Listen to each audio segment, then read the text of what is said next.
Wait, okay. Wednesday night, January 13th, 2021, is currently Rosh Chodesh Shabbat. I decided that tonight's class should be dedicated to studying at least one, if not more, pieces of the writings of Rabbi Yosef Messas.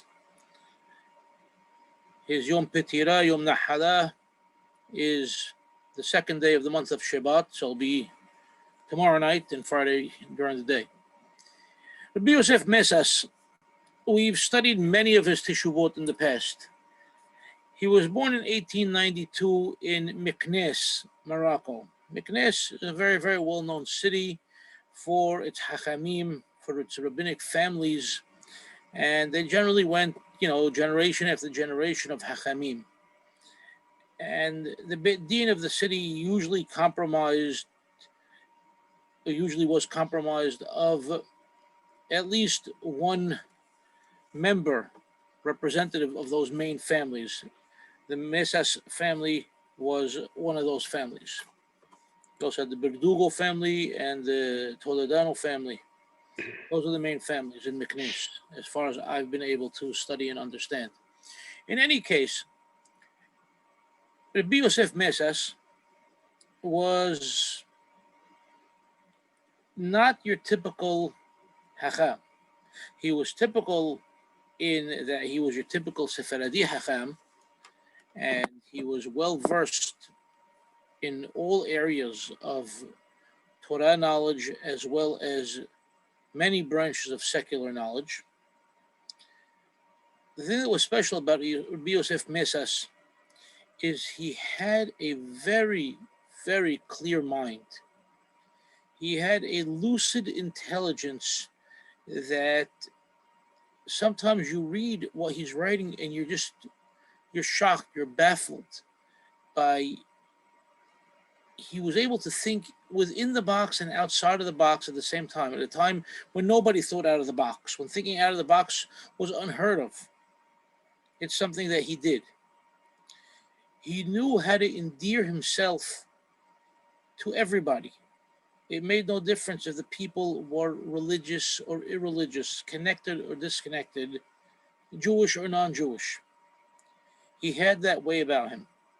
People that knew him, and I'm talking about people that knew him later on in his life, when he finally made Aliyah and he was living in Haifa, and then he became chief rabbi of Haifa. They said there was a certain aura about him, something that cannot be described.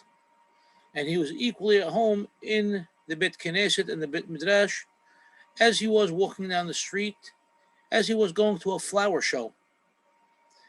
And he did that. He went to museums, he went to flower shows, he took a ride on the bus. He was part and parcel of society, which is very, very important. That way he had a pulse of the people, and he was able to answer their questions, in a way that was befitting the lifestyle that they were living. He also was very, very quick to look for leniencies if they, of course, fit in to the guidelines of the Torah. Not leniencies because we're going to, twist the Torah around, but the leniency that the Torah allows you. There is a famous saying of the Hachamim, Koha dehetera adif le. And this saying, if I recall correctly, appears 6 times in the Gemara. One time I wrote down all the references of it, and I actually wrote it down and I put it into one of his books, but I don't see it here tonight. Only because every time I would think of that saying, I would think of him. In any case, the Hachamim say that statement is so crucial and so important because it's very easy, to be a no man, to say no to anything that anybody may ask. But to be that yes man, to know the ins and outs of the Torah, Torah shebichtab and Torah sheba'al peh, to know the writings of the Tanaim and the Amoraim, and to find that way to allow something. This is koha dehetera adif le. Koha, the strength, dehetera, of allowing, of leniency of allowing. Adif le is preferable. The Torah wants the Hachamim to find ways to allow things. The Torah is a blueprint for life. You cannot have a blueprint for life that is going to prevent you from living life. And therefore, the true Hachamim, use this adage as their guiding light. And the Yosef Messas, he was very, very well known for it. So somebody was looking for an answer, and nobody knew how to find the answer. If there was one, he had it. And Hachamim from all over would turn to him. And even when people would question him or question the ideas without knowing that they were his, once they would find out it was his idea, they said there must be something to it. So I'm just going to read you a little line I came across just a little earlier tonight. Rabbi Moshe Malka, and we've read some of his Teshubot before, and he later on became the chief rabbi of Petah Tikva in Israel as well. And at times, Rabbi Shalom Messas, whose father was a cousin of Rabbi Yosef, and became, as we know, the chief rabbi of Yerushalayim. So all these very important Moroccan Hachamim had, held very, very important chief rabbinate positions in various cities in Israel. In any case, there was a back and forth question between a number of rabbis, and the question came up to Rabbi Moshe Malka about the concept of Irub and Reshut Harabim and Karmelit and Reshut Yahid and things like that. And Rabbi Shalom Messas, chief rabbi of Yerushalayim, wrote a teshubah, and he referred to a ruling of Rabbi Yosef Messas, where Rabbi Yosef Messas seems to have said that there is no such thing as a Reshut Harabim nowadays. And this teshubah, basically, we didn't have it in our hands. It only recently surfaced, by the way. But in any case, we didn't have the teshubah. Most of the Hachamim didn't see it. Rabbi Shalom Messas knew this teshubah from back when he was in Morocco, when he was rabbi of Casablanca. And the topic comes up to Hakham Moshe Malka. And Hakham Moshe Malka writes like this: מעניין דינו החדש של הגאון מורנו הרב רבי יוסף מסס זיכרונו לברכה בנוגע לרשות הרבים. Okay, regarding this ruling of Rabbi Yosef Messas about רשות הרבים, את מקור הפסק דין לא ראיתי. I've never seen his ruling. אך ממה שטען נגדו כבוד מעלת הרב הגאון מורנו הרב רבי שלום מסס שליטה בספרו תבואות שמש, but from the claims against him that have been made by Rabbi Shalom Messas in his book תבואות שמש, ראיתי מקצת מדבריו. I've seen some of his words. ואני סומך על שכלו הזך ועל הגיונו הבריא של הגאון זיכרונו לברכה. And I rely upon. Tuesday with Grandma? Sorry? Could she come Tuesday with Grandma? Joey Batash, please mute yourself. I rely upon the clear thinking and the healthy intelligence of the great Gaon, referring to Rabbi Yosef Messas. שלא יוציא מתחת ידו דבר העומד להסתתר, that he would never create something that can be destroyed. כי רב הוא וגדול כוחו בפסיקה הלכתית ומי כמוהו מורה. He's great, כי רב הוא, he's a master. וגדול כוחו, and he has great strength. بپسیکه الخطیت in halachic ruling, ومی کمو موره, and who's a master and a teacher like him. بزيل قريب بسفرو مايم حييم حلق آلة وحلق بيت وترى إخو مقلع عموكود وحوسف مكورot, and just read his books and you'll see how he uncovers so many secrets. عقير هريم, he uproots mountains. ومجيد مشاريم, and he talks in a very straightforward fashion. ومن مقوم الدعاتي أني دعت أني جديد بسرير, and it goes on and on. But just without even reading the Teshuvah, automatically he stands up on behalf of Rabbi Yosef Messas and anything he may have said, knowing who he was just by reading his books.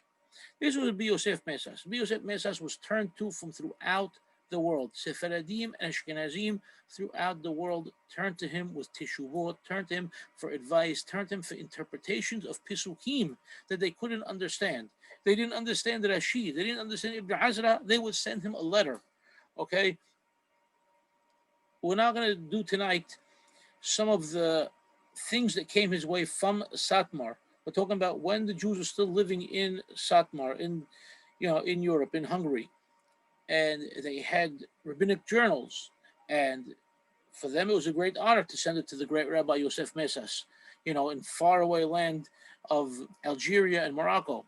And they would send it to him, and he would write back to them certain things. And certain things bothered him, he would attack them on it as well. That was the type of Hakham he was, but he was always straightforward. Now, so many of his teshubot that we have studied in the past have been really eye-opening. Certain things we like, certain things we don't always like, but we have to at least, be intellectually honest and understand who he was, where he came from, and what kind of society he was dealing with. And you have to keep in mind, the society he was dealing with, he was brought up in a very religious environment. French came in to North Africa. They brought in this great Western culture of emancipation. So many Jews that were previously connected to Judaism left it completely, or almost completely, to be part of this new culture, of new worldly culture, if you will. And he had to deal with it, and he knew how to keep them, connected in some way or form. So one quick story before we jump into Teshuvah. When he was invited to become the rabbi in Tlemcen, Algeria. This is 1924. Okay? 1924, he was called from Meknes, Morocco, to come to Tlemcen, Algeria to be chief rabbi. Keep in mind, he was 32 years old at the time. Okay? Here you are, become chief rabbi of this city. And of course, they knew he was a Hakham. He has, somebody has to invite him over. Let's serve him a meal. Let's, have him for Shabbat, what have you. And so the committee of the city set him up with a family that they knew only eats kosher, because they knew for the most part everybody else, including all the committee members, nobody kept a kosher home. Okay, and he went to the home that he was invited to, and he asked them obviously questions about the community and the people and this and that, the president of the community. And they said, listen, they're all very nice people, this and that, but you have to be careful. Please make sure you never eat in their homes. They don't keep kosher homes. They don't follow Shabbat. They'll turn on the fire. They'll do whatever it may be. Well, and he didn't say anything. This was part of the dinner conversation. The next day, Shabbat morning, he's in the Knesset. President walks up to him, I hope you're enjoying the people that we set you up with for Shabbat until you get fully settled in our city. It's a great honor for us to have you among us. Everything's going okay. He goes, everything is fantastic. Couldn't be better.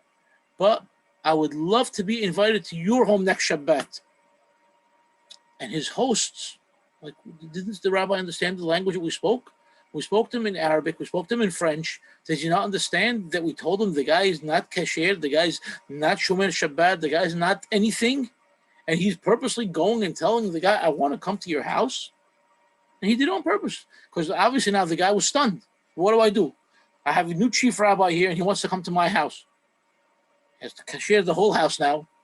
He made sure get some other some other Talmidei Chachamim to come in, clean up everything, make everything kosher, buy him kosher meat, show him what he has to do, what he can and cannot do on Shabbat, and he was able to bring this guy closer and closer to Torah and Mitzvot because he cared about the people. He didn't reprimand the man. He found a way to connect. He sensed that the person really cares about doing the right thing when he came up to him and asked him, "How is your Shabbat going?" Okay. And he knew, how to have that sense of the people and what to do and how to bring the people into Torah and Yahadut, in a pleasant manner where the people respected him and loved him. And that's a very, very important factor, something that unfortunately is lacking in many circles today. In any case, we want to look at a Teshuvah. Teshuvah we're going to start with is not in his volumes of She'elot Teshuvot, not in his Mayim Hayim, but rather in his Osar HaMichtabim. Osar HaMichtabim, 3 volumes of letters. Letters that he wrote to people either on his own or because people asked him things and he responded to them. Many times it could be wishes, for a long life. It could be, a Mabruk letter. It could be about a professor from Israel asked him about the history of his city and the people and the families there. It could be anything that he writes about. So we have this Teshuvah that's in front of you now, from Mosseri Michtabim, and this is from volume 2. And it's item number Elif Resh Ayin Tit. It's on page Resh Lamedal, which would translate to page 234. And this is letter number 1279. And this is from the month of Iyar. And the year over here, which you don't see here, but I'm telling you, it's 1939. So we're talking about May 1939. And if you see, it says Iyar Alexandria Shel Misraim, or in the second column, basically slightly before the bottom of that second column. So he's writing this letter to Alexandria, Egypt. The Ma'alat Harab Gaon Ma'oz Migdol Bekhiwodo Kibod Moreno Harab Rabbi Yaakov Toledano Yishmiro Suro Vegoalo. Rabbi Yaakov Moshe Toledano, great Hakham, great lineage of Hachamim. He held rabbinic positions in numerous places, including in Alexandria. Later on, he became the minister of religion in Eretz Israel. He passed away in 1960, if I'm not mistaken. And so you could tell from this letter that Rabbi Toledano wrote a question to Rabbi Yosef Messas. Shalom Rab v'yesha yikrab l'chvodo l'chol hashuvim hodo Hashem aleihim yahyu amen. The Rab Mufla, great rabbi, Rabbi Yosef Messas, addressing him as great rabbi.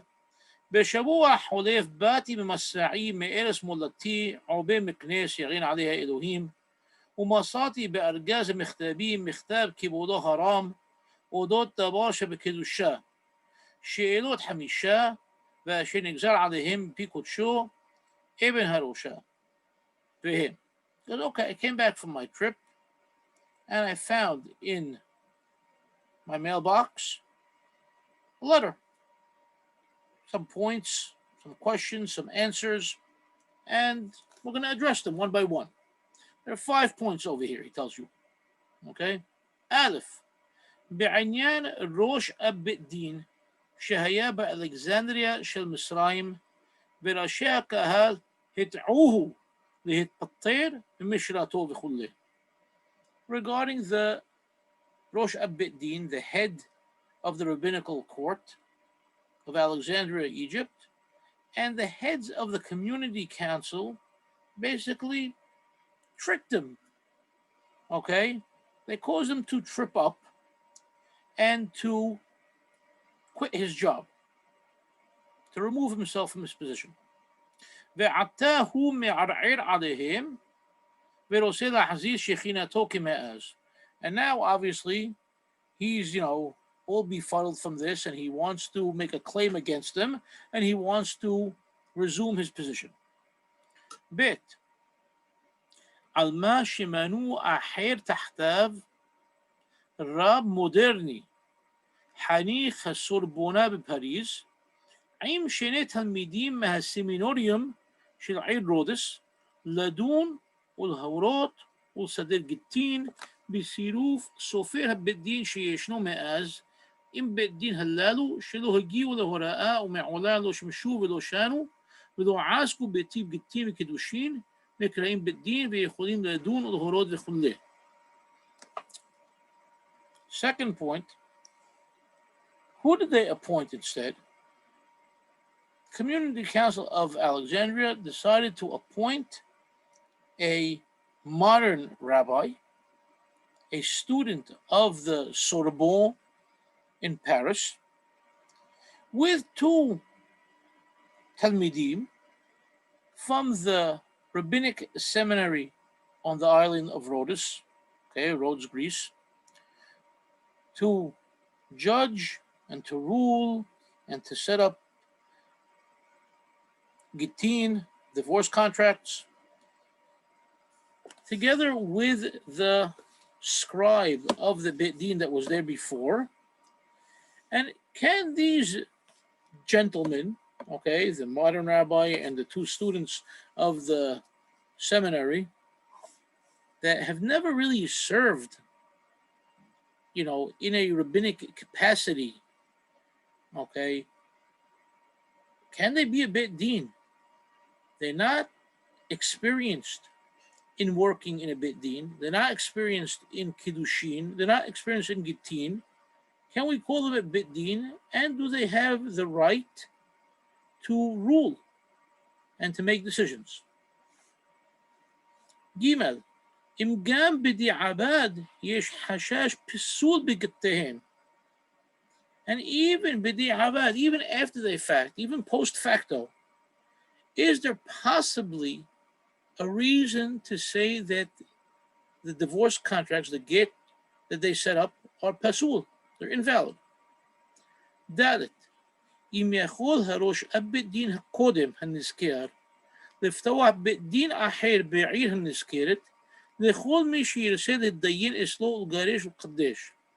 Now, can this previous Rosh Abit Din, who was tricked out of his position, can he go ahead now and open up his own Beit Din within that same city of Alexandria for anybody who wants to be judged by him and to do Girushin and Kiddushin and whatever else may be? And finally, the fifth point, Ya'an yesh bechol arei Misraim תקנת הפקעת הקידושין הנעשים מחוץ לבית דין. האם גם כלפי בית דין כזה חלה תקנה זו להפקיע כל קידושין שיהיו חוץ לבית דינם ושלא ברשותם, ועל כולם פסק כבודו מה שפסק ברוב בקיאותו ורוח מבינתו ובעי מר מנאי אני ברי קלה לחוות דעתי המעט. So there is a takana, and as we know, a takana is something that comes to make a correction, to make a fix, The difference between a takana and a gizera, we've talked about that in the past. So basically, the Hachamim in Egypt made a takana, that they saw that there were problems with people calling themselves rabbis, people calling themselves a Beit Din, and they're not fully recognizable by the chief rabbis and by the governing bodies, as well as by the government itself.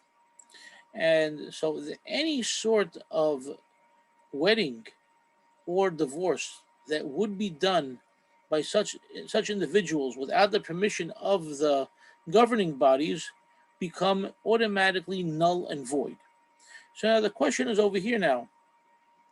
If these guys, these new guys, make any sort of marriage or divorce, can we say it is done outside the realm of the proper way, and would those become null and void? Or Vice versa, if this former Rosh Abit Din comes and makes his own Bit Din and does weddings and divorces, can the new Bit Din come and say, no, his are null and void?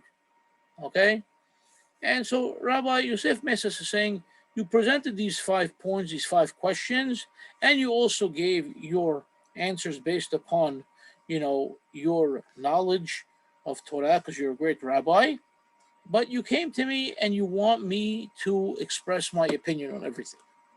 So now we're going to start with Rabbi Yosef Messas and see what he has to say. Okay? Any questions so far? We're good. Okay. והנה בעיין השאלה הראשונה במה שעתעו לראש אב الدين וכולי, תפסי כבודו וטענה שאין מעשיהם כלום וכולי, לכאורה היה נראה שאין להשיב על זה קהילה, כי לא נכלו לעינינו טענות ראשי הקהל ותשובותם, וקרא כתיב שמוע בין אחיכם, כמו שכתוב בחושן משפט סימן י"ז סעיף ה', ואחר ההתבוננות נראה להתיר בנדון זה. הם מה שכתוב מורה בהגהה על עין שם, הם מה שכתוב בפתחי תשובה שם, סעיף קטן ט', משום זלותה תלמיד החכם וכולי בנמדידן. הם מצד כל מה שיטענו וישיבו אותו בהעיר הנזכרה על זה, לא יכלו לשאת בדימוס בדינם, שאין להם שום רשות בשום אופן לגרש רב העיר מכהונתו, להורידו מקדושתו, ואפילו סרח וכולי, כמו שכתב בספרי הקטן מים חיים, סימן מ"ו, בשם תשובות הרמב"ם, שהיא מקור כל דברי הפוסקים שדברו בעניין זה, עין שם, כמו שכתב מעלתו, גם כן שעוד הנעים גורלו בחבל הנביאים שהראו בעליל, שכולם תורה אחת ומשפט אחד הביעו, אומר בזה כדעת הרמב"ם ז"ל. ומה גם בנמדידן, בוודאי לא סרח חלילה רק סרח בת אשר, שאשר וקיים זכותם של יורשים על פי התורה, וממקום אשר חילה וסעדה בהדיה, חתרו לו מחתרת תחת כיסא הכבוד, להורידו מקדושתו וקבע פרנסתו מאוד תמהני. ואיך בני הדור הזה המתאמרים בנימוסם יותר מדורות הקודם יעשו כזאת, להשפיל כבוד ישראל בעיני הגויים, ואומר רבם דקראו בחשכות לשונם, רבם דחפו. So here's the start. First he says, listen, there's no way all the details are being presented to me. Okay? Now, he didn't say there's 2 sides to every story, but he's telling you, he goes, there's no way you can ask me to come and rule and come and judge, because all the details are definitely not here. And if that's the case, it would be forbidden for me to make a ruling on this, because his pasuk says, "Shamawa ben achechem." You have to hear both sides. You must hear it, and this is the halacha in Hoshel Mishpat. And obviously, if you have one contention, the committee of the community must have another contention. But now let's leave that alone. He says, we also have a halacha. And there's a halacha that it's based upon the Rambam, that you could not, okay, there's no permission granted to anybody to dethrone the rabbi of a city from his ruling position and to demote him from his holy office. Okay, I'm trying to translate his words as best as possible because he has a very flowery language, obviously. And this is based upon Harambam, and we know all about it.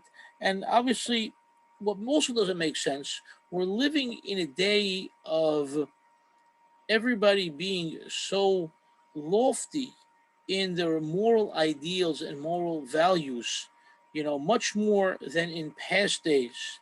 And everybody is also connected to the non-Jewish communities around them. And each person wants to show off, how moral they are and the etiquette that they have and, and the high class that they have. So how could they now come and dethrone, basically what he's calling a chief rabbi? Rosh Abedin is a head, so like a chief. you know, and how do they do such a thing and look at themselves in a positive light, and how they show themselves to their friends, from other religions, you know, and when they're going to say, is this part of the Jewish religion, that you don't care, about your religious leaders, and you just toss them out like that? Like, so what's the story? What's going on over here? Now it continues. Hin emet. שקלקלו מעשיהם בעניין זה הרבה מאוד, שדחפו את רבם מכיסאו, וצריכים להביא חטאת שמנה להקריב לפניו, שאין הסיפור עני, عاد שיתרסה למחו ולסלוח ולכפר על פשעם ומרדם בלב שלם, ואם לא יעשו כן, חוששני להם מחטאת. Because first and foremost, what they did is very, very crooked, and it's intolerable, and they have to bring a hattat, korban hattat, but not just any korban hattat. The hattat shemena, they have to bring a very, very fat hattat to offer to him. In other words, come now to the Hakham and pay him off. Bribe him with presents, with gifts, with money, because everybody knows that the community of Alexandria is not a poor community. It's a wealthy community, in other words. Okay? And keep giving him things until he's appeased, until he's willing to forgive and to forget and to atone for this rebellious act that they did. And if not, I cannot even begin to imagine what sort of atonement and what kind of sin these people have. This is what Rabbi Yosef Messas is telling us.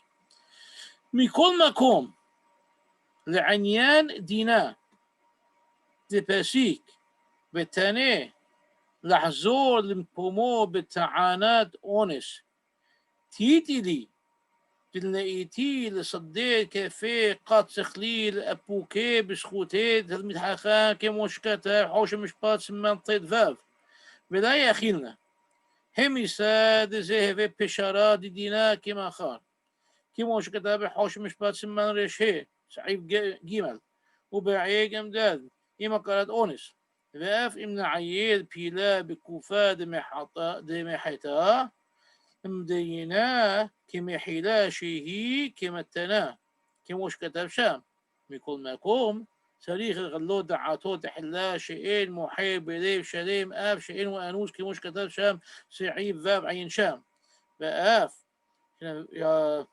شمسا كتوب بيرها تيب شام سوف سمان كفحيت حقها مهراب القلون مهرا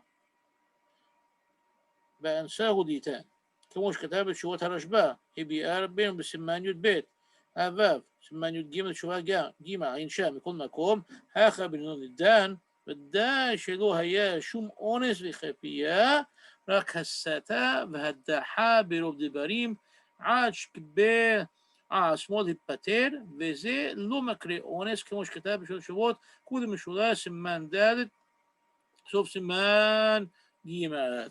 The first and foremost, as far as the dean is concerned, and him coming back to his position because you want to say, well, I was mistaken. Okay, this is honest. It was a mistake. It was, not done on purpose, let's say.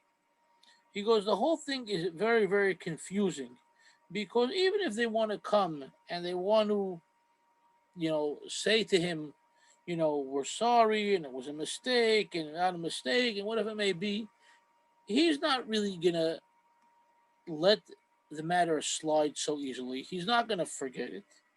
And it would seem that he didn't quit on his own, that they really tricked him.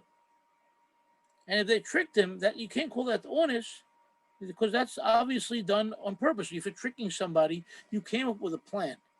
You had a intention to make somebody do something, make somebody think something.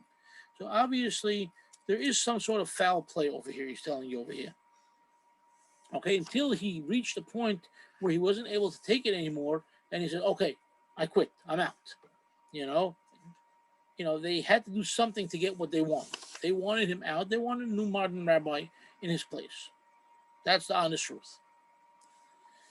في عود رأيتي بسفر معاني لا شون حيد الجيم القوف سمان تقوف بحيد شكتاب مزيد شنو مما شكتاب مهريكو شورش قوف سمخ دادت دي لا مقرئ وناس إلا هيخا دي مريعين له بل إيه مريعين له إلا شنم نعيم اللي هاتيب له لا حاشيب أونس وميهو إن كوار هيتيب له بالأصيل السلك منه ها طبا شي يتيب له كي جوندا مقرئ أونس فالداي عاد كان شنو عين شام بيني هاخا بن دون الدان ها أونس مباه رقدوه هو שאיימו עליו לפתור אותו בלי תשלום פסוי, וזה לא הווה מניעה ממה שכבר היטיבו לו, רק מניעה מטובה דלהבא, ולא הווה אונס לכל העלמא, ויש עוד מה להעריך, ואין צריך מפני פשיטות העניין, לדעתי המעט מכוס לפני.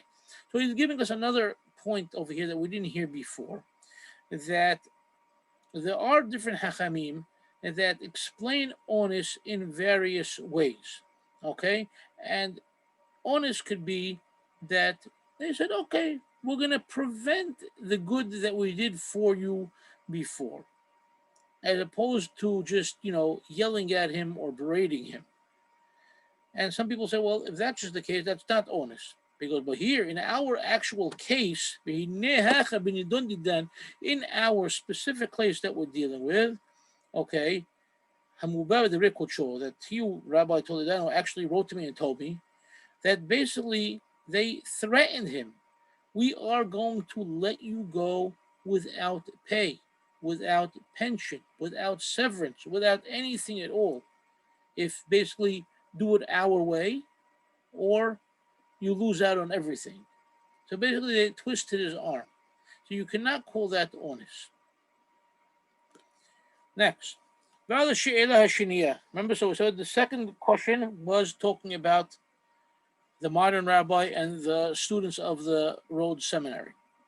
השאלה השנייה, בעניין בית דין חדש שקם במדינה, אחד מעיר פריז ושניים מרודס, לדון ולהורות וכולי וכולי בזה ודאי, גדול עוונה מן נשוא לחינם האריך לשון בדברי תוכחת, בשובה ונחת, או באש מתלקחת, כי זנח ישראל טוב, מעולה אוזנם שמוע תוכחת מוסר, وما قام شكبار كدمونو ربانان بسفرهم هي كريم أشير هبي كيبودو وعين عود بسفر بيت يوسف حداش الجاون كيبود مورين هراب عكيبا بن يوسف تفوس على قوش يروشلايم تبني بتكونين بشنات تلو لفاك مدار سمخ بيت عمود جيم مكول ساعات روعين بإلخ أشيلو هني أحلانو ما كون هتقدر بو لأسف اشتهوا كل الصريخ بدر بوسك من شونين وحنونين زي ختام غير علينا أمين عم توصفت من ربما مدعت قدشو بهم تير ايش في جوفريت على ربانيم يوسي من سمانوريوم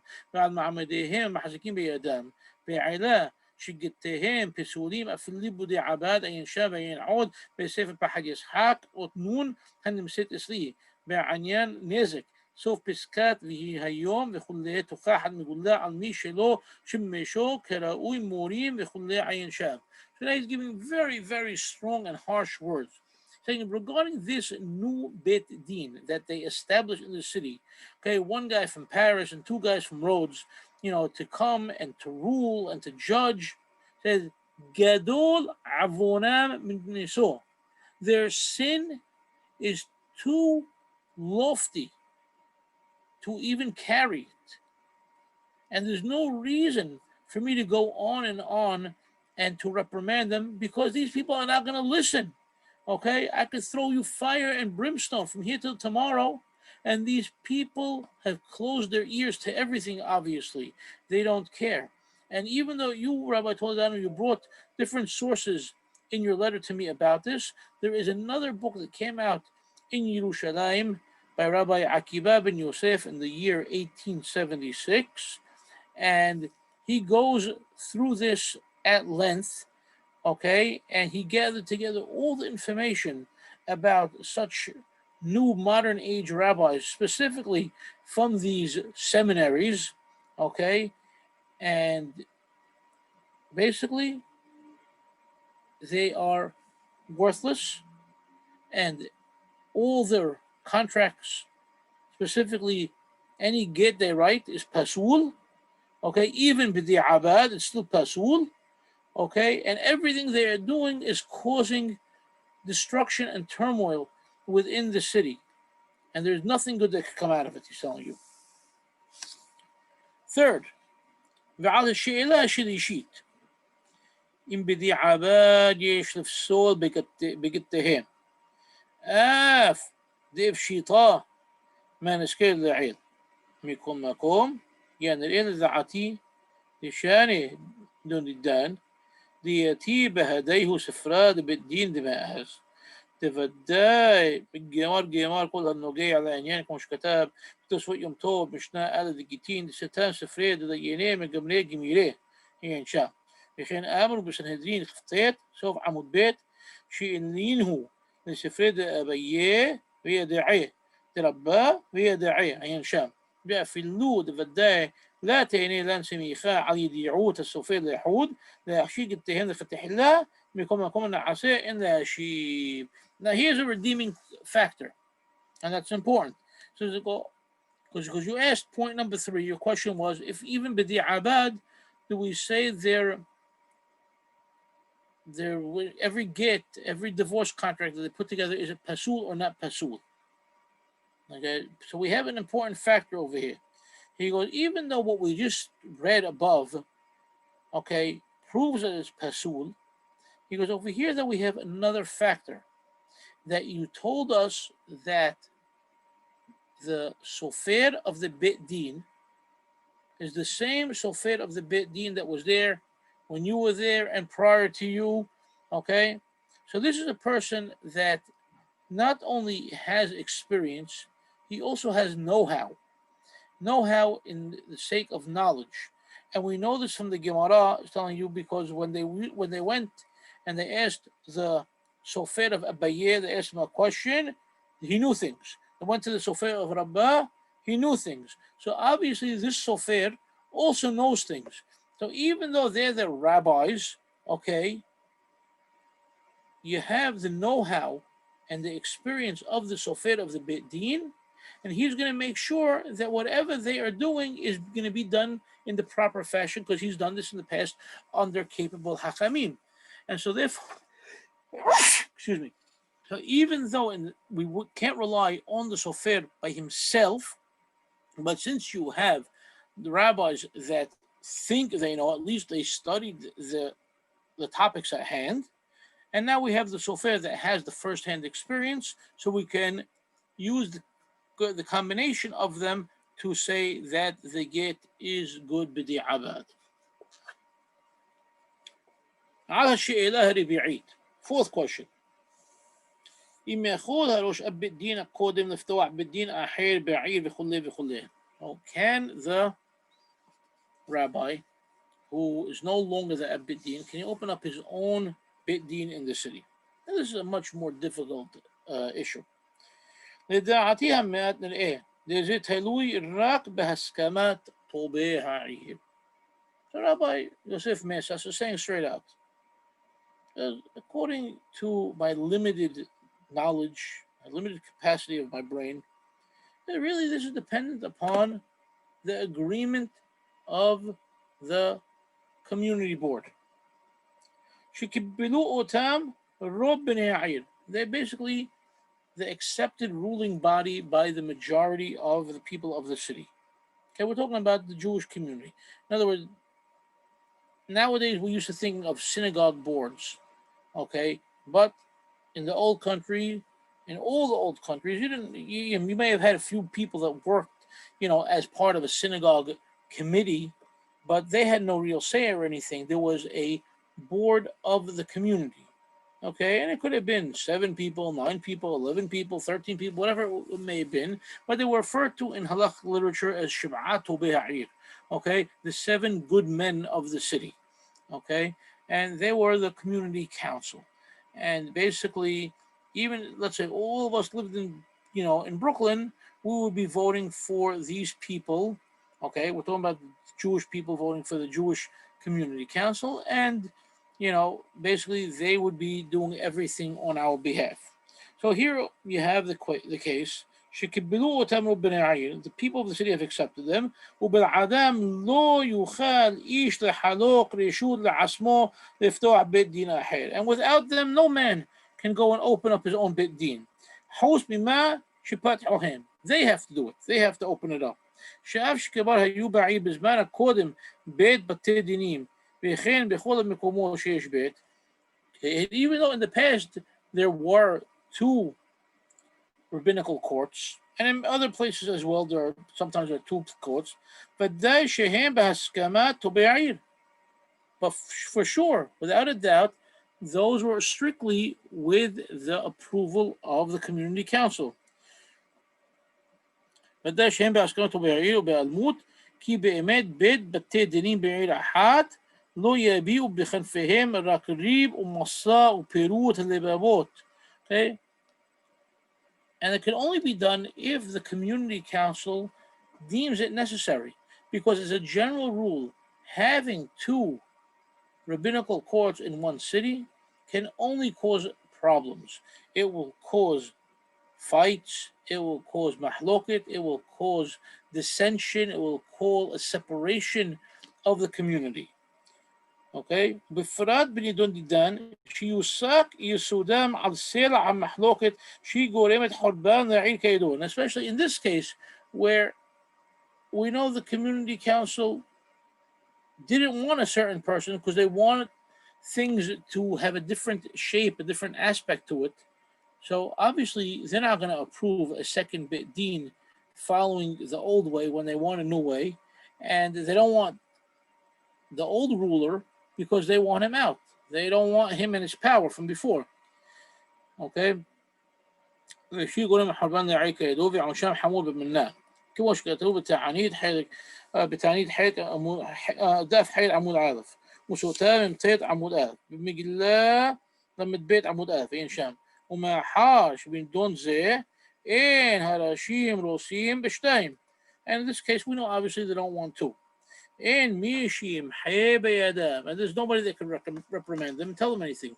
Much Kadab Kibodo, in the Brekot Show, Shirabim, the Meot, Me'anshi A'ir, Mishalimim Masakila, Hatmu, Shinam Rosim, Bid Pataruto, Sharosha Bedina Kodem Khule, Ehem Rak, Mixat Kahal, Em Bidibrahim Kilum, the Khol Ayineh Kilot, Imto, Imra, نحتاخيم راق البيها روب كموش كتاب يردعا سمان ريش كفحيت سعيف دمد بلمداد مش كتاب شام شفتيكوهين سيف قتان بيطيط عين شام بيم هم روبك كهاب الداشي عسو على البيهم هم إن زروا راما بإمسا.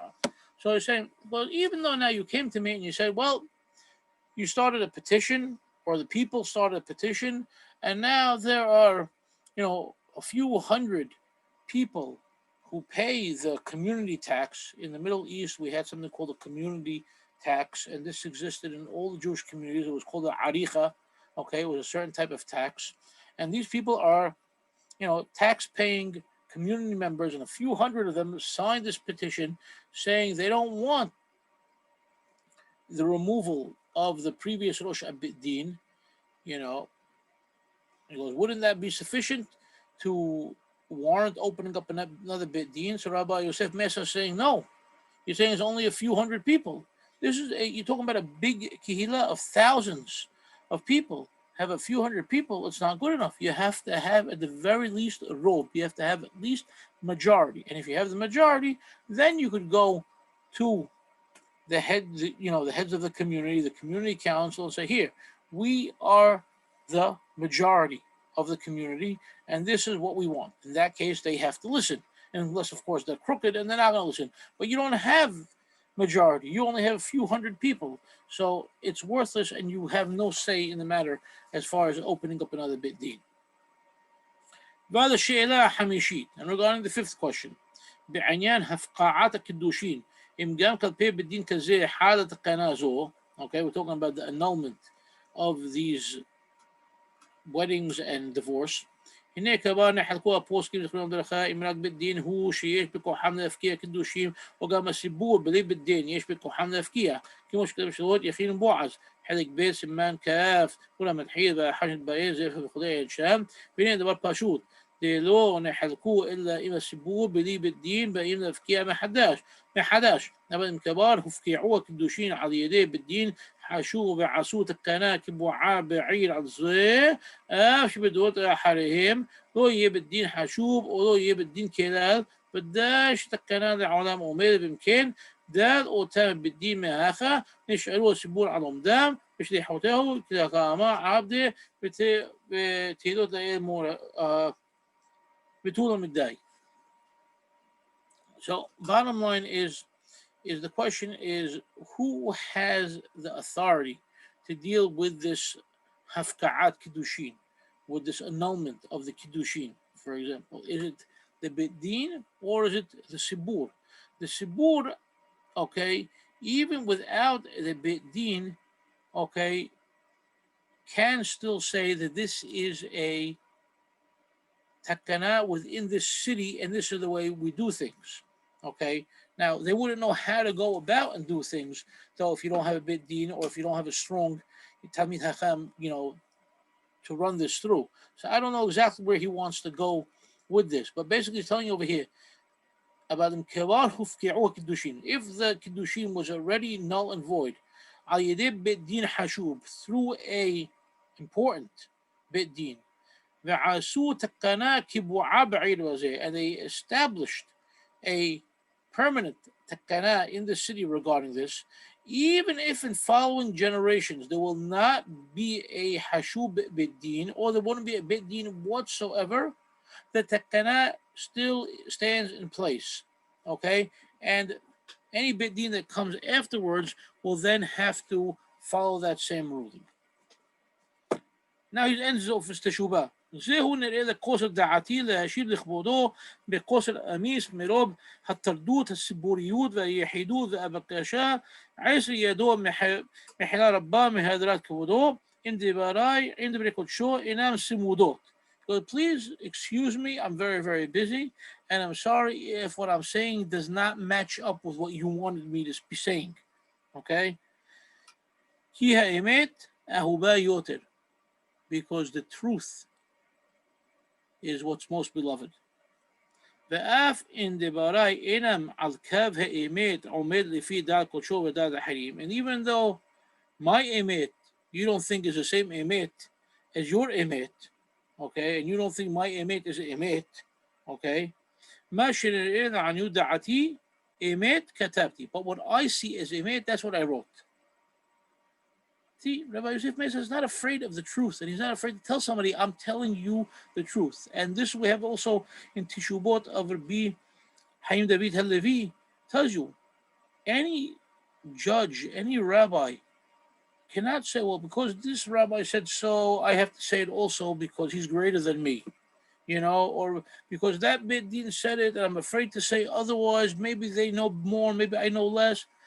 Every judge, every Hakham, every Abedin, every Rab Rashi, everyone has to study the Anyanim and say the truth as he has studied it and as he sees it, and not be afraid to say that. And that's what Yosef Messas is saying. האמת עומדת לפי דעת קודשו ודעת אחרים, מה שנראה לעניות דעתי אמת כתבתי, ואסיים בשם שלום גדול השלום. שדוחה איסור דבריהם בקום עשה, ודאורייתא בשב ואל תעשה, כמו שכתב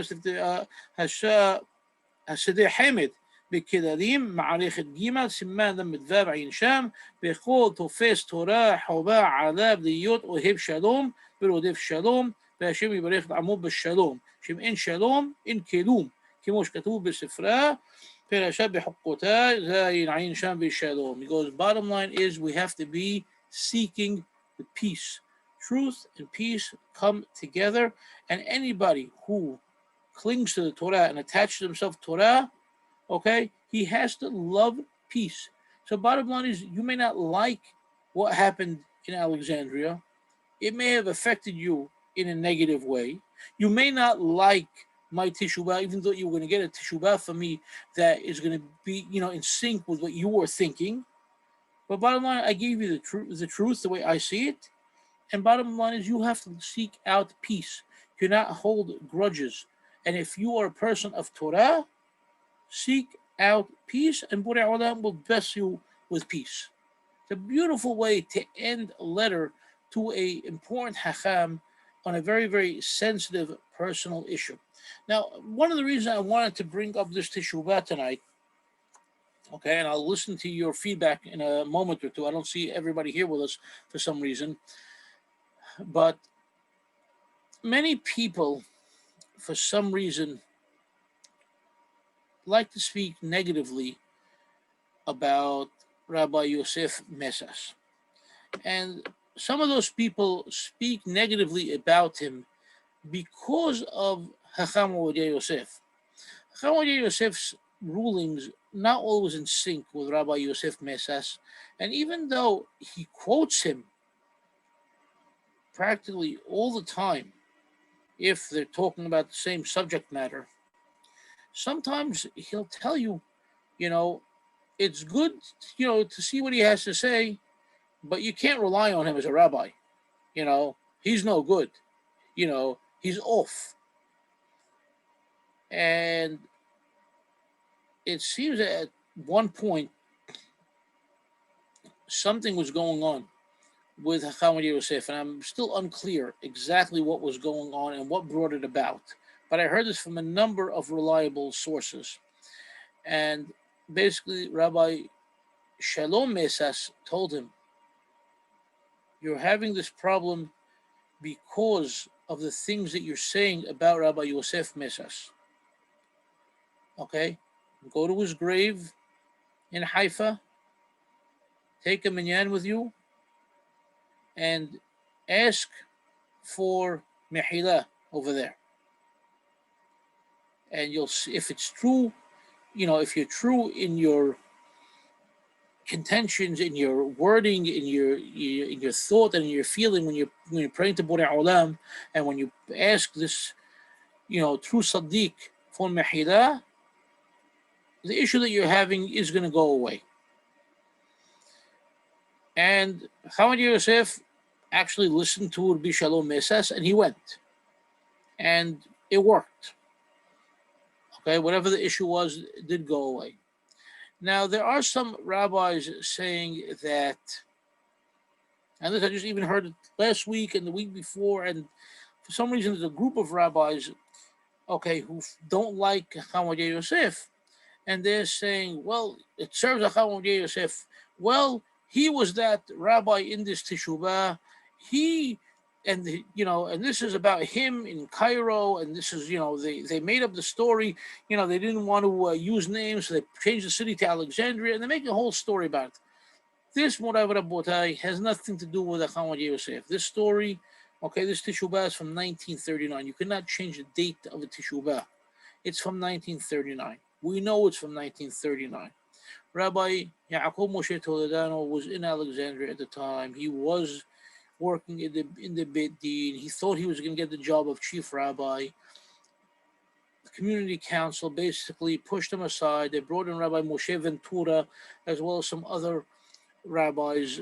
It's all very well known and documented. So I want to really make that clear, because there are quite a number of rabbis, like I said, that are saying this has to do, with Hakham Yosef, and it's has nothing to do with Hakham Yosef. Okay, bottom line is Hakham Yosef has his style, Hakham Yosef Messas has his style. Both tremendous Hachamim, both very, very different styles, and it's beautiful. You have to see what Yosef Messas is telling you.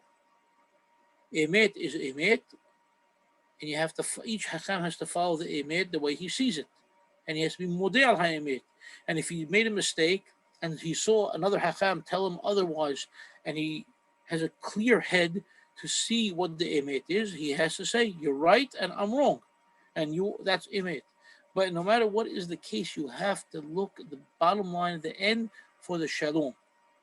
And this is what I was showing you before. Chaim Yosef Messas wanted to have shalom wherever he went. We was in Meknes, shalom. In Tlemcen, shalom. In Haifa, shalom. He was invited for rabbinical positions in different places. If he felt that there wouldn't be shalom by him going because they were calling him in, as, the candidate that's going to squash another candidate, he stayed out of it. So at one point, after Hakham ben Sion Meir Hai Uziel passed away. Okay, now Rabbi Uziel was the chief rabbi of the Rishon Sion, passed away in 1953. And for almost 3 years, there was no Rishon Sion until they appointed Rabbi Ishaq Nisim. During that 3-year period, there was a lot of groups fighting as to who's going to become the Rishon Sion, who's worthy, who's the right guy. And we have, from these same books of Mosseri Michtabim, we have a letter written from Eretz Israel to Rabbi Yosef Messas. We think you're the right man for the job. Come to Israel, come be Rishon Sion. Now, Rabbi Yosef Messas never went chasing after the kabod, and he always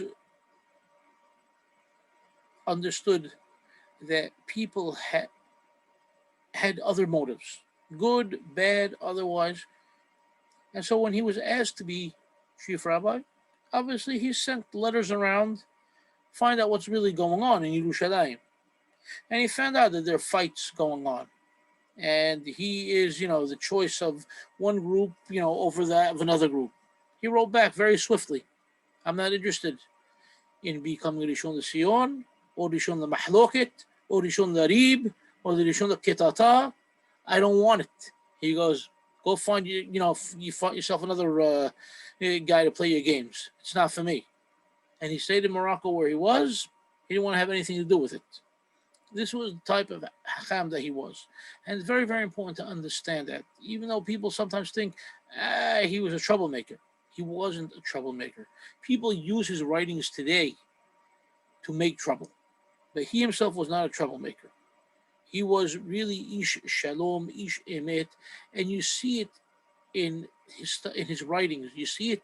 It's so important because the way he writes letters to orphans and widows, and the same way he writes to newly married couples, or you see his letters that he writes to mourners, you could tell all he cares about is keeping people happy and keeping them well balanced.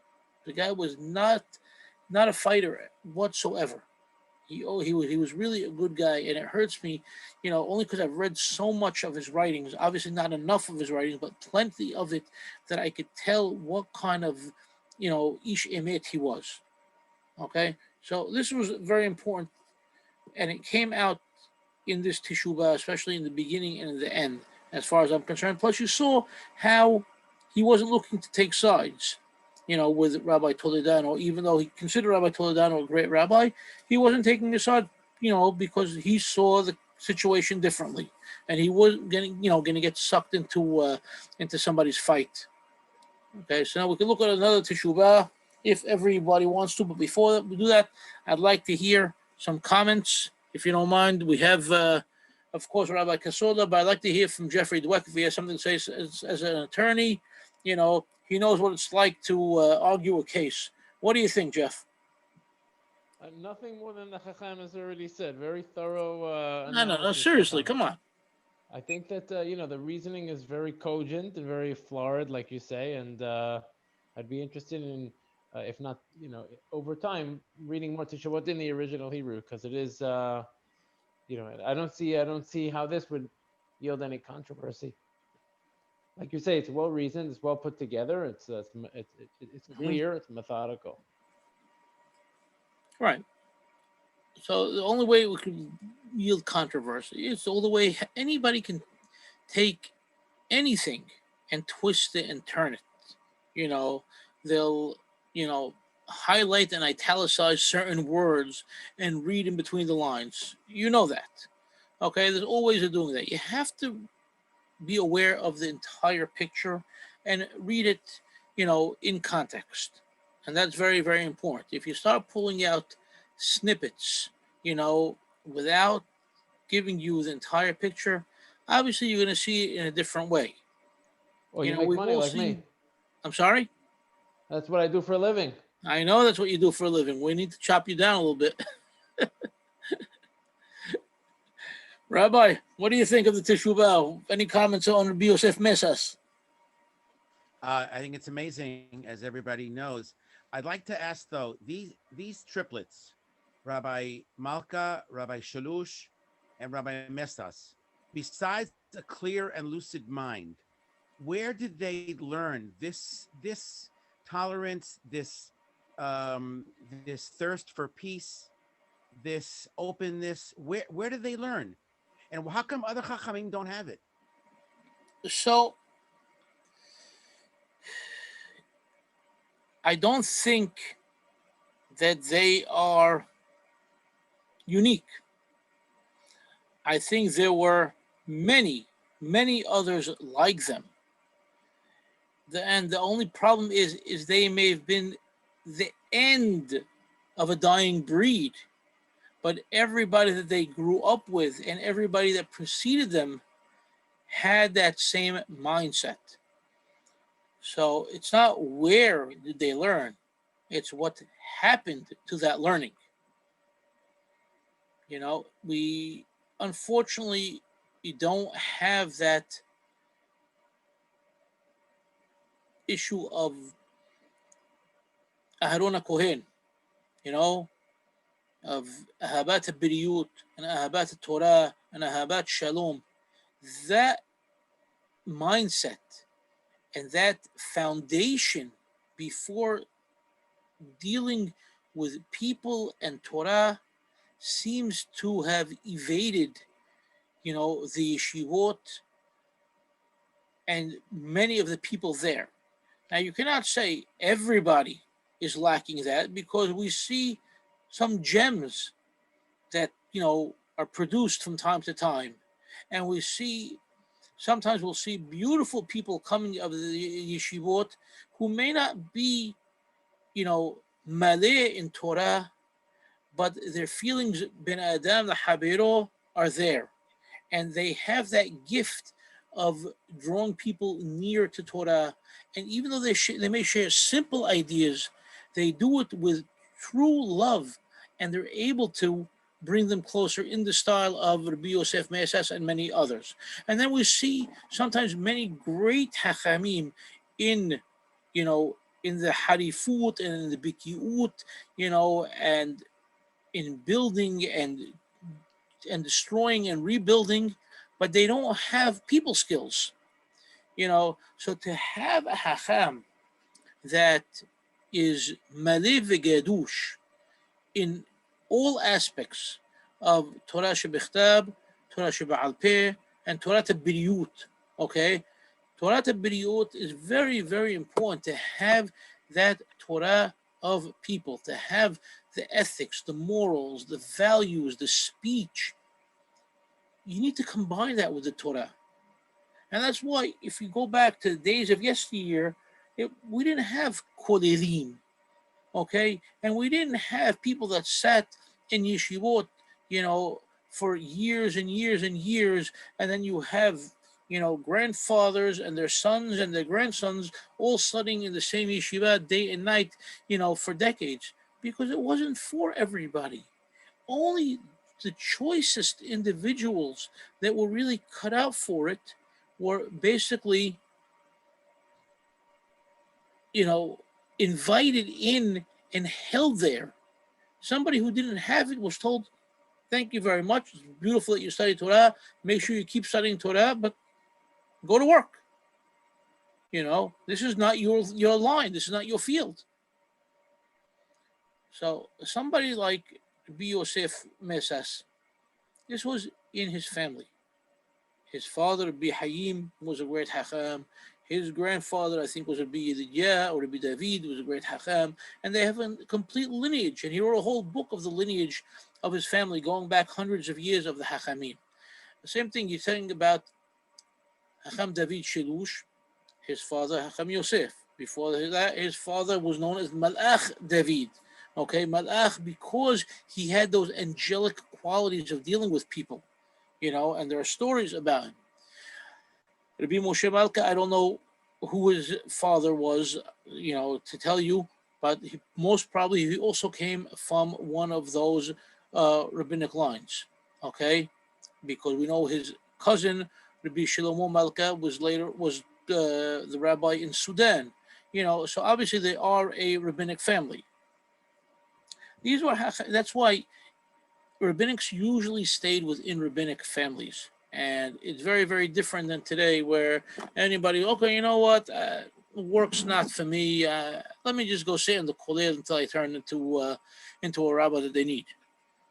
It can't work that way. And you have to have people skills. And the kollelim need to send the rabbis out to work with the people. And they have to have teachers above them to lead them, to guide them. It's very, very important. And you could definitely produce quality individuals like that today. And like I said, every once in a while you see some, but you need to have people really that are invested, in everything to create others of the same fashion. It really depends on, on society. It depends on where you're living, who you are. So I think there's too many factors to begin to determine. Mark, you look like you're jumping in to say something. Talk to me.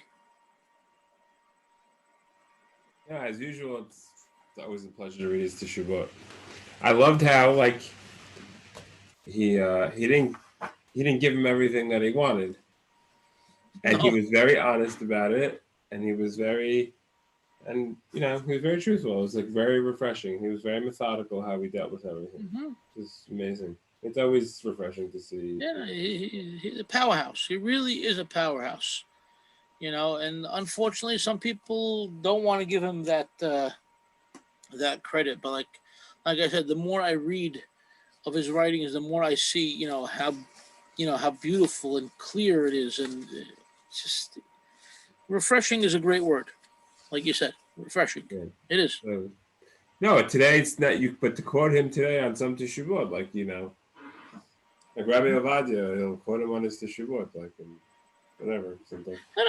He's quoted left and right. Like I said, even those who don't like as a him, Pesach, when it goes against Hamadiyah or mainstream Pesach, right? But like I said, even Hakham Yosef, when he disagrees with him, he still quotes him. Right. You cannot leave such genius at the wayside. Because you're being intellectually dishonest at that point. You don't like it, okay, but at least mention him. He's there. He's a force to contend with. All right, which other teshuvah would you gentlemen like to do tonight? Or anybody want to have anything else to say? Hakham, can I ask you a question? And I don't mean. Of course. I'm a newbie, so I don't want to. No, please. There's got to be a limit to what you can and can't do as a mainstream Hakham. Just to play the devil's advocate for a minute. So, tell me.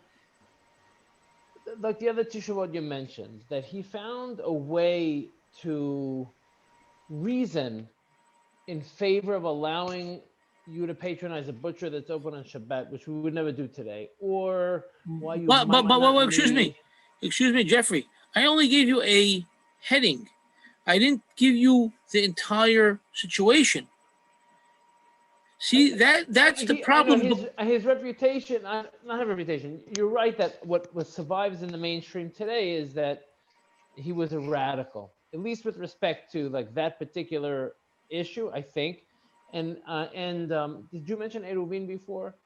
How maybe in certain circumstances, not that you can carry on Shabbat without an Eruv Chas v'Shalom, you can't, but that in a certain situation you can do without the Eruv Hatzirot, and he'd have this I think he's credited for being able to reason these things for his people or his circumstance or his generation, like a Chacham should. But unless I'm saying it wrong, let's assume he did that. So how do you expect him not to get a bad, or let's say some negative feedback in a larger, Jewish world now, where this, you know, where these are somewhat radical ideas? No problem. Whenever you're ready. So let's place him in context. We said he was born in 1892, Meknes, Morocco. Meknes, Morocco, 1890s, 1900, 1910, was not exactly a place where outsiders were showing up. Okay? So he grew up under the tutelage of his father for a short while because his father died when he was young. But under the tutelage of the Hachamim of the city. Was he different than the Hachamim of the city? Or was he so great of a Hacham that already after serving in a rabbinic capacity from the age of approximately 20 years old in his city, that by 1924, when he was slightly over 30, they already called him to another country to be chief rabbi of the city. Okay? That tells you he was not this maverick troublemaker or some guy that came out of left field with odd ideas, but rather a Talmid Hacham that understood the Torah and the application of Torah. He was a Talmid Hacham that was respected where he lived, and he was respected outside. He was a Hacham that they were writing him letters already from when he was a teenager.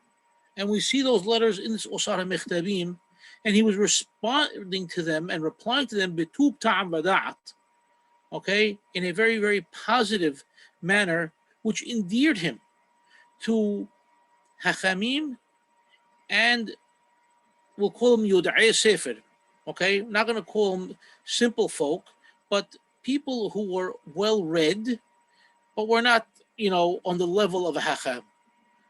But they were able, but they had questions, they had queries, they knew how to write to a Hacham, and they knew how to read his Teshubah when he sent it to them. We don't see him being attacked. We don't know of any attacks against him. Before I come further ahead. So 1924 now, he's in Tlemcen, Algeria.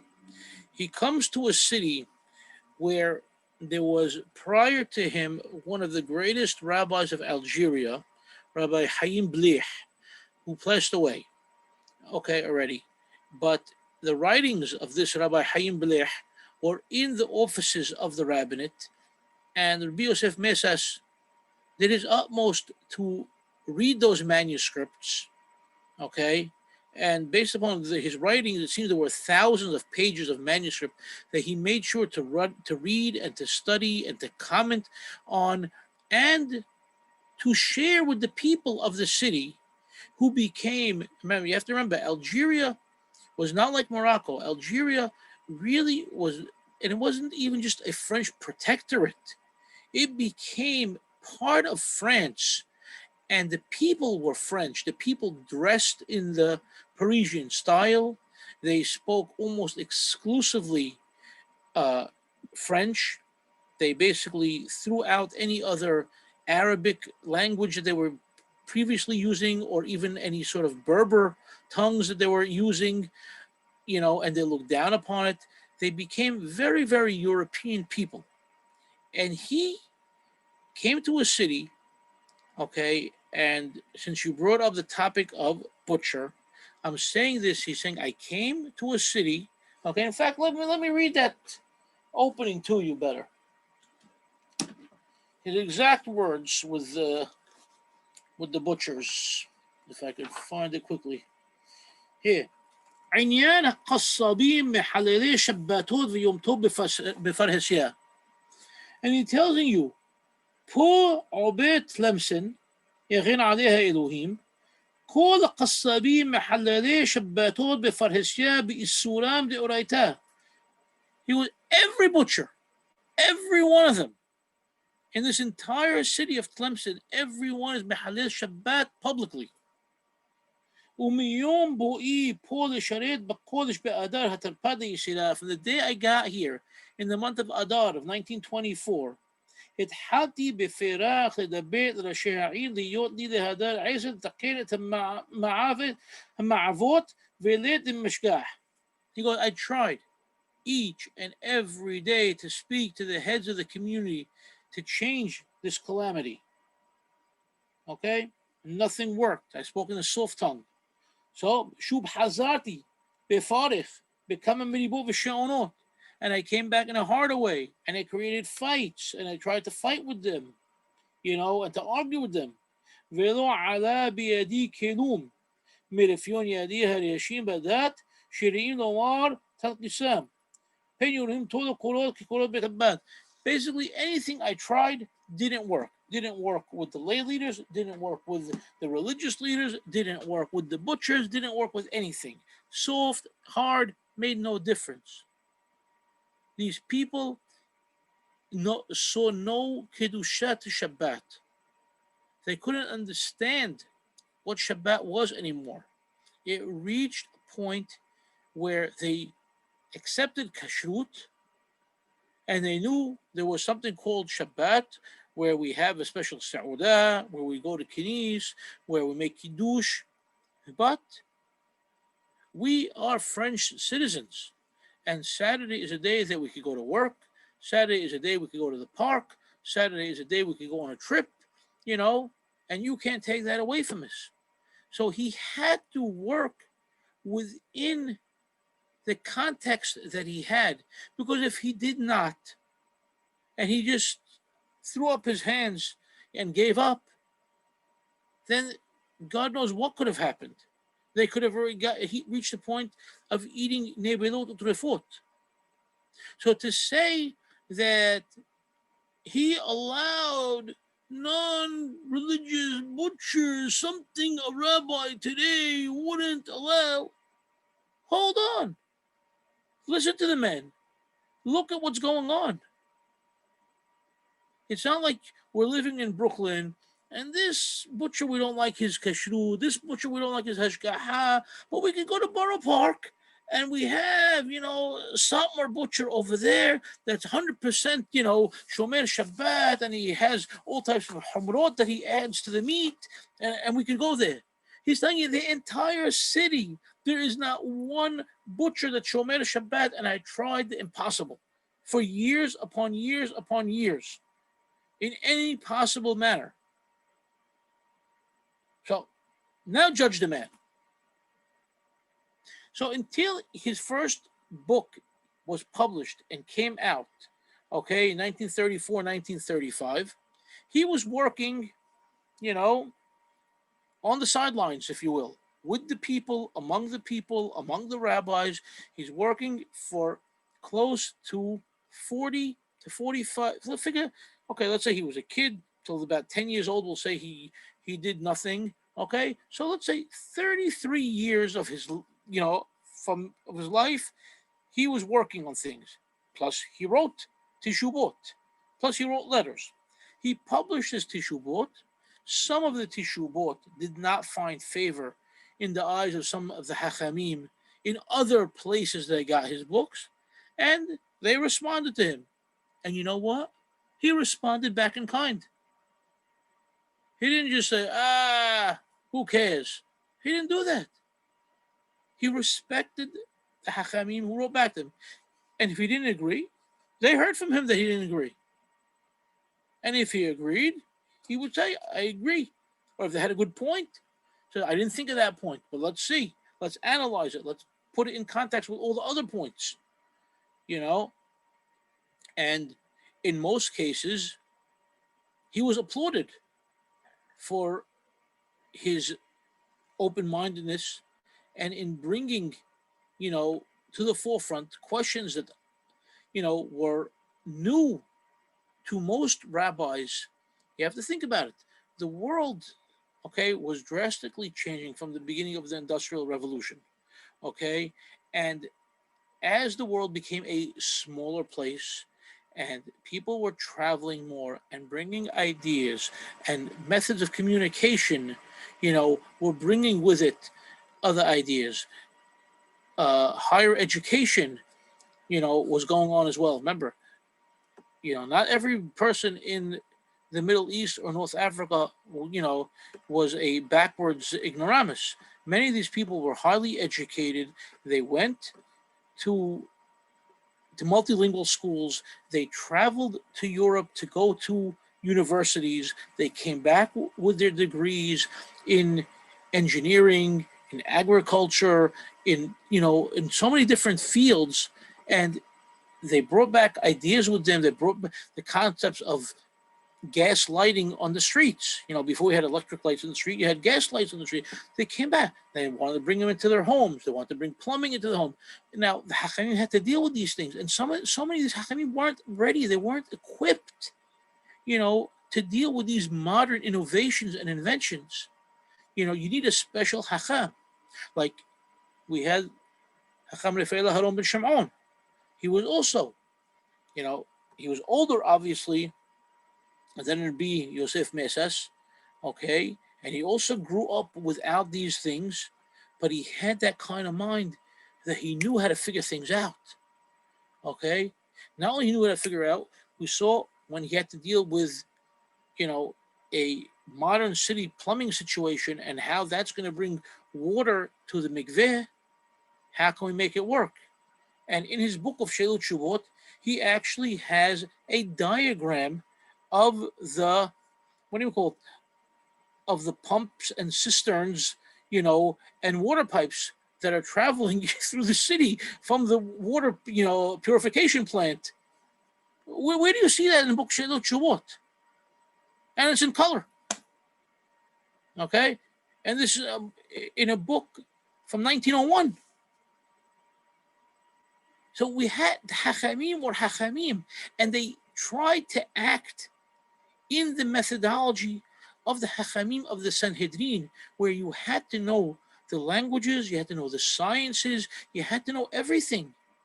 Because that was the only way to make Torah work, make it accessible to the people, and make sure the people don't run away from it.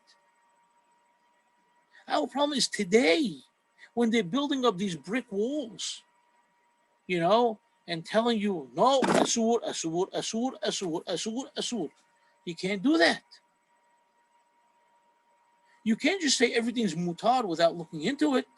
Like we know one guy, we all know this guy. He's all over Facebook or on a WhatsApp, and he sits there, mutar, mutar.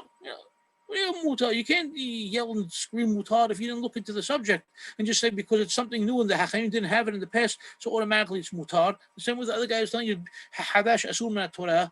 Anything new is asur from the Torah. It doesn't, it can't be exclusively all black or all white, all right or all left. The Torah is a chokhmah, okay? It's the chokhmah from Borei Olam to Moshe Rabbeinu to Am Yisrael, and we have to use it properly. So I really believe Rabbi Yosef Messas and other Hachamim like him, okay, they understood that. And if anything, if we didn't have their writings, we would still be light years in the past. That's my take. And I only gave you, a few years of his life. I didn't get back, past that when he was still in Tlemcen and the Moroccan government and the French government called him simultaneously, we need you back here in Morocco. You're the only man fit for the job. We need you in charge of communal affairs for the entire country. he became the liaison of the Jewish community to the Moroccan government and the French government throughout the 1940s and 50s. What do you say about that? He went to Paris to study, and he got a degree in Paris. Okay? He got to Israel just like that, because he had this love of Eretz Israel, and all of a sudden, without knowing it, they made him chief rabbi of Haifa. I know from a guy that lives here in Brooklyn, said I was a kid growing up in Haifa, and we would be kids. Shabbat, we're playing, okay, we go pray in the morning, and then afternoon we're playing, we're playing marbles, we're playing with rocks, we're playing soccer. But we knew when Shabbat was ending, we saw the sun coming down, we knew we have to run to the Beit Knesset of Rabbi Yosef Messas just to see his face glowing when he says Havdalah. Because we knew if we saw that, we knew we would have a great week. Because we didn't know what Havdalah was, but we just knew. You just saw, Borei Moreh Ha'ish was his face. It was unbelievable. We didn't know anything about him. We didn't go to his classes. We were kids. We're playing in the street all day. Okay? And Israel of the time, was dirt roads. But we went running because we knew that beracha is going to carry us throughout the week. Okay? This is a guy that lives in Brooklyn. He told me this himself, about himself growing up in Israel. To me, that speaks volumes. And that's what we need our Hakham to be. This was a Hakham that was there dealing with Hakhamim, with lay leaders, little kids. What do you want more than that? Each one of us wishes we could have a guy like that for our Beit Knesset today. You won't need anybody else. Where are we now? We're trying to read his words and understand them. Now, that's what I see.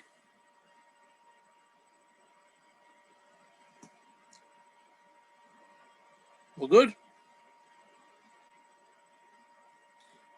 Should we look at another teshuvah? I want to see if something's short. We'll do it because it's already 11 o'clock, or is it too late? You tell me. How short? For sure. Okay, let's see if we can find something. Something short. Short, obviously short. It's got to be short. We definitely can't get into something lengthy right now. Is the music one short? The music one is Teshuvah,